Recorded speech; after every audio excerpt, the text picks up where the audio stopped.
Hello बच्चों, तो कैसे हैं आप लोग। आज हम बात करने वाले हैं इलेक्ट्रिसिटी के नेक्स्ट टॉपिक की, जिसका नाम है ओम्स लॉ। लास्ट टॉपिक में हम लोगों ने इलेक्ट्रिक पोटेंशियल और इलेक्ट्रिक करंट के बारे में बात की थी कि इलेक्ट्रिक पोटेंशियल क्या होता है और इलेक्ट्रिक करंट क्या होता है।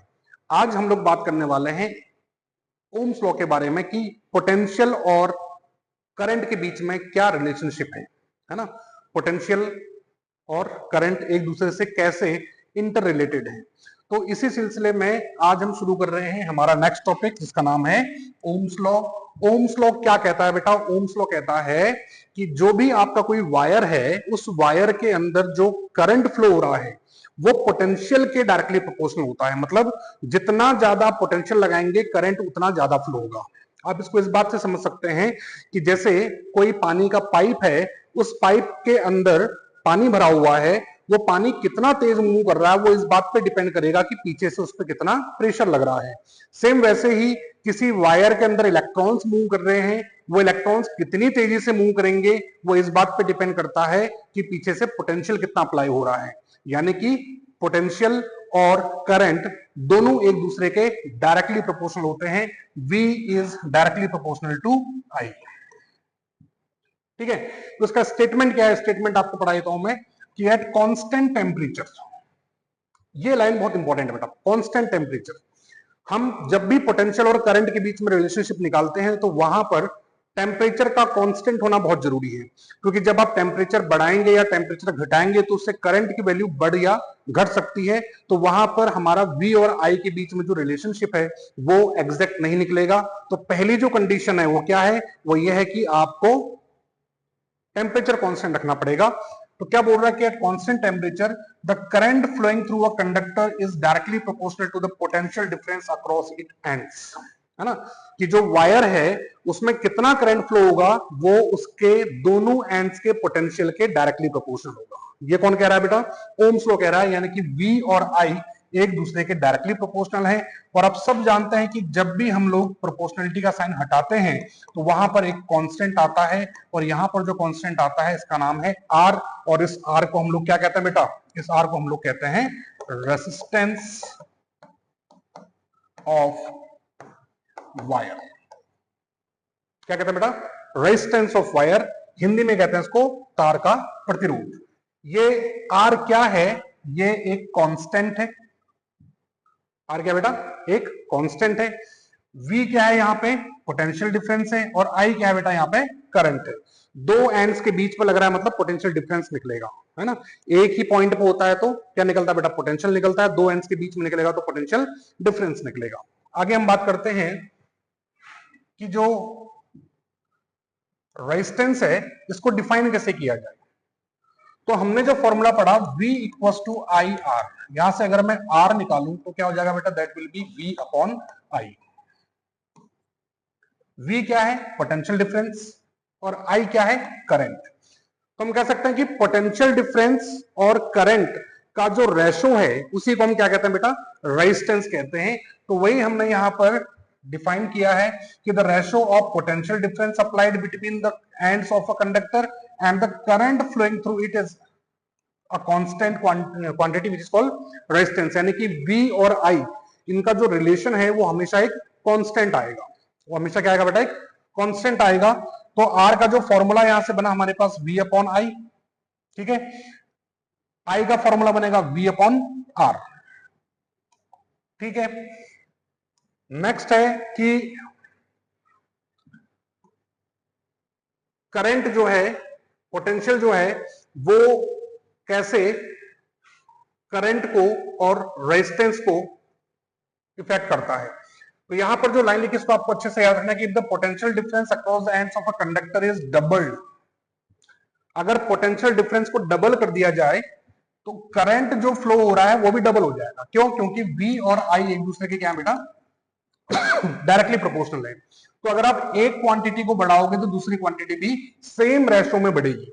यानी इसको अगर आप डबल कर रहे हो तो ये भी डबल हो जाएगा, इसको अगर आप हाफ कर रहे हो तो ये भी हाफ हो जाएगा।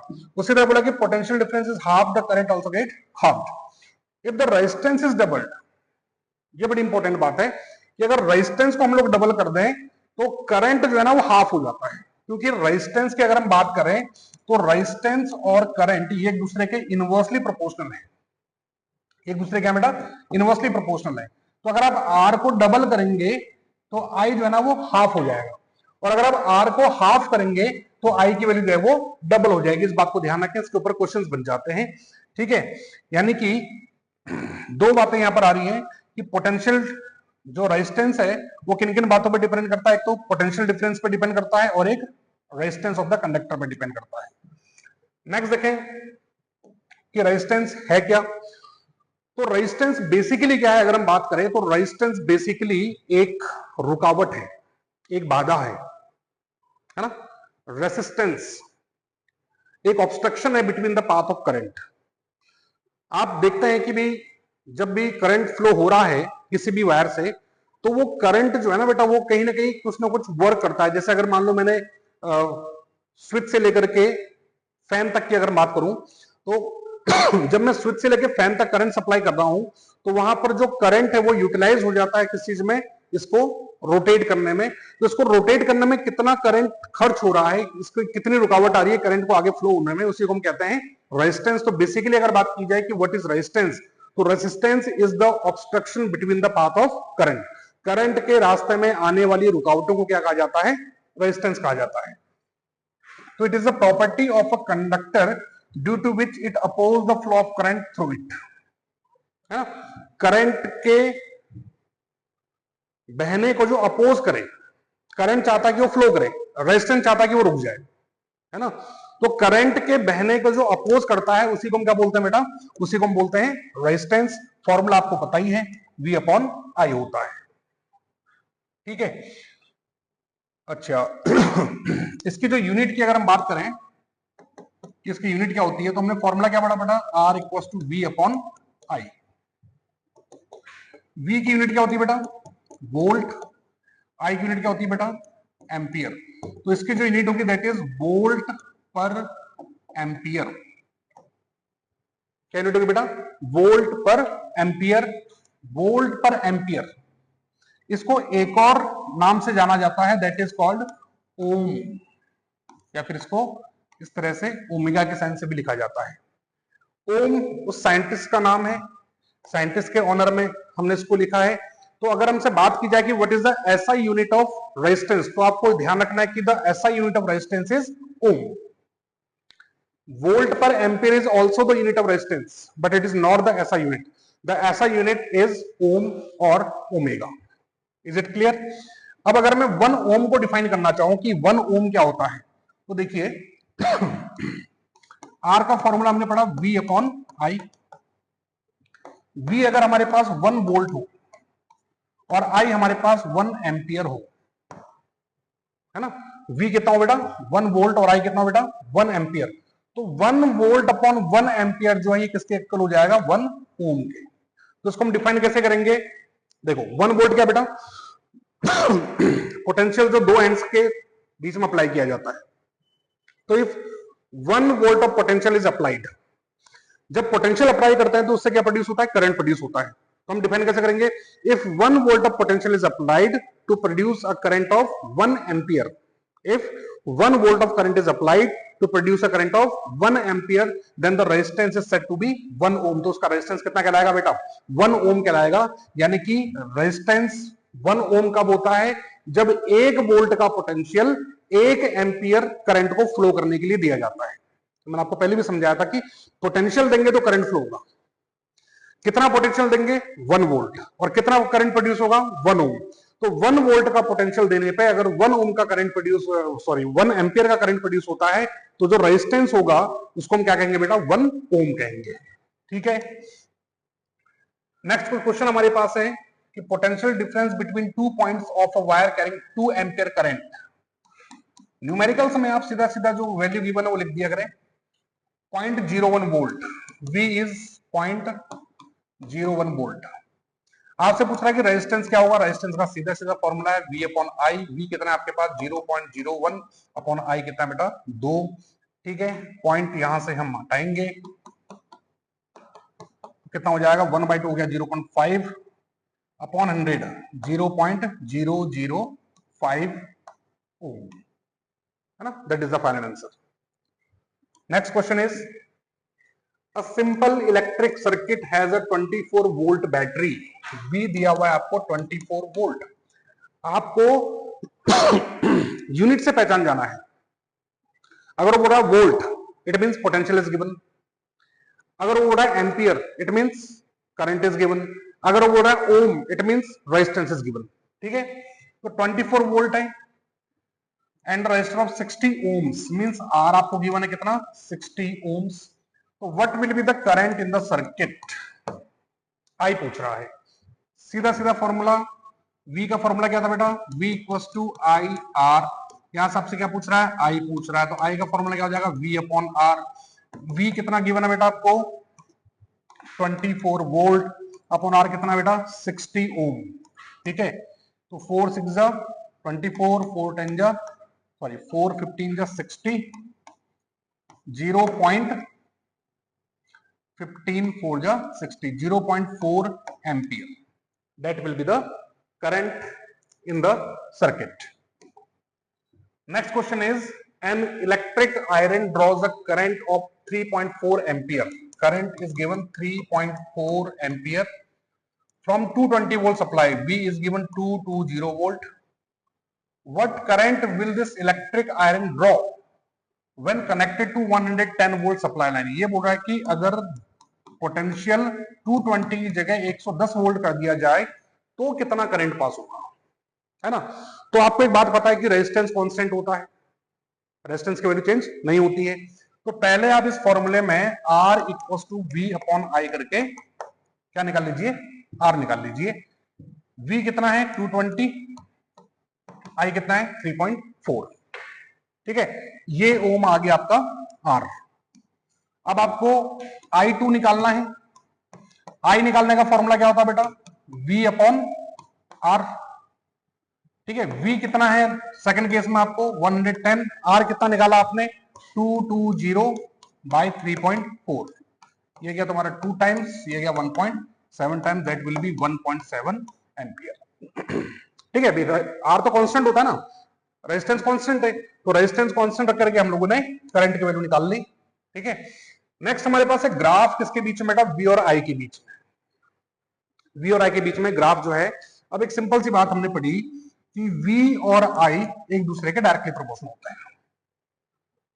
सपोज मैं यहां पे लिख देता हूं, ये 0 वोल्ट हो गया, यहां से आपका 2 वोल्ट हो गया, ये 4 वोल्ट हो गया, सॉरी ये 6 वोल्ट हो गया, 3 रीडिंग ले लेते हैं।